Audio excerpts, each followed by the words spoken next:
자, 강의를 이어서 하도록 하겠습니다.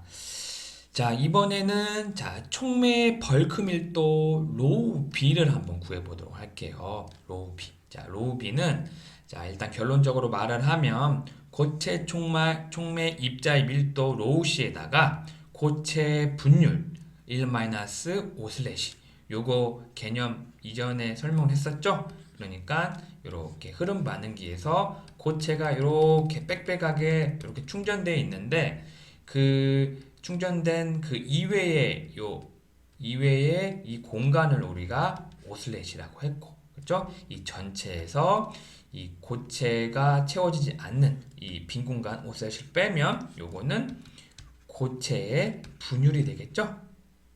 1-5 슬래시가 고체 분율이라는 게 전체 위 부피에다가 전체 반응기 부피에다가 그쵸? 부피에다가 요게 고체 부피를 의미하겠죠. 이 고체는 촉매 고체를 의미하겠죠. 그래서 고체 촉매 입자 밀도 로우시에다가 고체 분율을 곱하면 이렇게 촉매 벌크 밀도를 정의를 할 수가 있다. 자, 이렇게 일단 알고 가시면 되겠습니다. 자, 그래서 우리가 앞에서 우리가 유도한 반응기 길이와 촉매 무게 사이의 관계식 요걸 하나 유도를 했었고 그렇죠? 그리고 우리가 에르군식으로 해서 이렇게 반응기 길이와 그리고 그 압력에 관해서 이렇게 식을 이렇게 간단하게 유도를 했습니다. 자, 우리가 지금 또 해야 되는 것은 촉매가 충전된 이 흐름 반응기는 요 반응기의 길이가 중요한 게 아니라 여기 안에 촉매가 얼마나 채워져 있는지, 즉 무게와 관련돼 있다고 했잖아요. 그러면 여기 에르군식에서 이 Z 반응기의 길이의 항을 이렇게 W 즉 촉매의 무게항으로 우리가 나타내 줘야 돼요. 그러려면 앞에서 우리가 유도한 이 반응기 길이와 촉매 무게 사이 관계식을 이용해서 해주면 되겠죠? 자, 이거는 뭐 그렇게 어렵지는 않은데, 자, 여기 Z와 W 사이에 이 관계식 있잖아요. W는 1-5 슬래시 AC G 곱하기 로우 C로 이렇게 할 수가 있죠. 그럼 요거를 요 Z에다 넣어주기 위해서 요 Z로 이렇게 우리가 Z는 아니지 G죠. G로 우리가 식을 정리를 해볼게요. 그러면 어떻게 돼요? 여기 양변에다가 1-5 슬래시 AC P, C를 각각 나눠주면 되겠죠? 그렇죠? 그러면 이렇게 되겠죠. 즉 뭐예요? Z는 W 나누기 1-5 슬래시 AC 로우 C가 되겠죠. 그렇죠? 자, 그러면 이 Z를 여기다가 이렇게 대입을 해요. 대입을 하면 어떻게 돼요? 대입하면 이렇게 아래와 같은데, 대입을 해보면 일단 dP 나누기 D, 그 다음에 W, 그 다음에 1-5 슬래시 AC 로우 C가 되죠. 그쵸? 자, 요거는 다 상수잖아요. 그쵸? 상수기 때문에 요 D 앞으로 나올 수가 있잖아요. 그쵸? 나오면 어떻게 돼요? 좀 제가 왔다 갔다 해서 좀 복잡하긴 하죠? 자, dP 나누기 dW. 그 다음에 여기다가 곱하기 1-5 슬래시 AC 로우 C가 되겠죠. 그죠?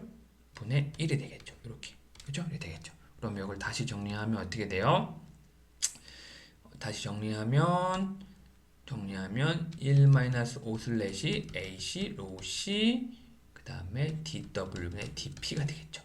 그죠? 요거 같죠.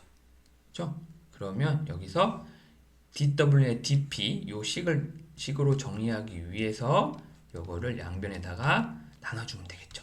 그죠? 나눠주면 1-5 슬래시 AC 로우 C분의 1이 되겠죠.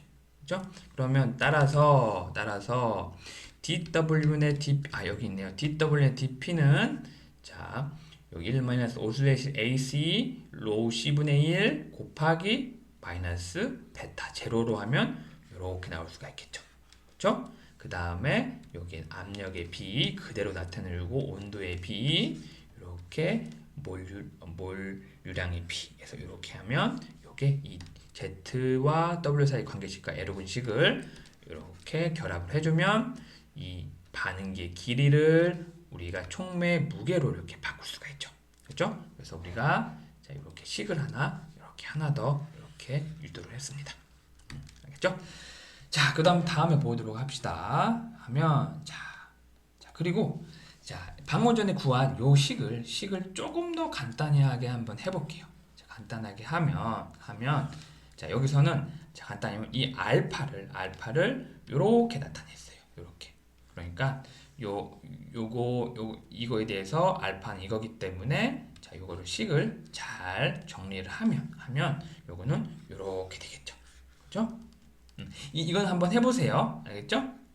해보시고 자 그 다음에 여기 우리가 압력의 B 있죠? 압력의 B를 소문자 P로 이렇게 P잖아요. 그럼 요거를 이용을 해가지고 조금 더 단순하게 우리가 요 항들을 다 정리를 할 수가 있겠어요. 알겠죠? 그래서 자 DW의 DP는 자 요렇게 됩니다. 자, 이것도 한번 해보세요. 이것도 그렇게 어려운 건 아니고, 자, 제가 해보라는 의미는 제가 하면 바로는 할 수 있는데, 이 식을 전개하면서 이 식에 대한 의미를 좀 더 파악을 할 수가 있거든요. 그래서 요거를 정리를 해보세요. 또 뭐, 여기도 숙제입니다. 알겠죠?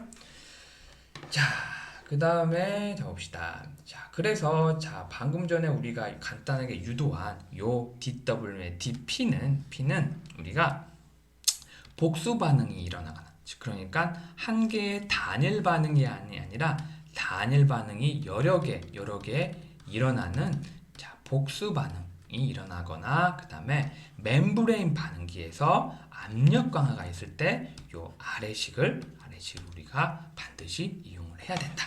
자, 이렇게 알고 있으면 되겠습니다. 자, 그리고 우리가 앞에서는 복수 반응일 때 얘기를 했죠. 이번에는 자, 충전층 반응기에서 이 단일 반응에 대해서 우리가 앞전에서 우리가 자, 유도한 요 L군식을 전하율의 X의 항으로 표현하는 게 더 편리해요. 자, 그래서 요 L군식을 전하율의 항으로 표현을 하려면 어떻게 해야 되냐? 우리가 앞에서 요 FT에 대한 식을 우리가 유도를 한번 했었죠. 그렇죠? FT 제로분의 FT는 1 플러스 입실론 X라고 우리 정의를 했었잖아요. 그렇죠? 여기서 엡실론은 YA 제로와 델타로 이렇게 정의가 된다고 했고 요 YA 제로가 즉 FT 제로분의 FA 제로라고 했었잖아요. 그렇죠?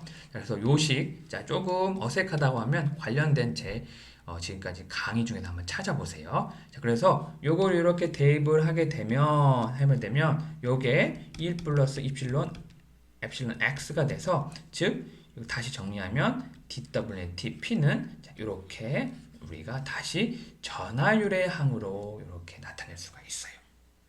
알겠죠? 자, 그래서 이렇게 나타냈고, 자, 잠깐 끊고 가도록 하겠습니다.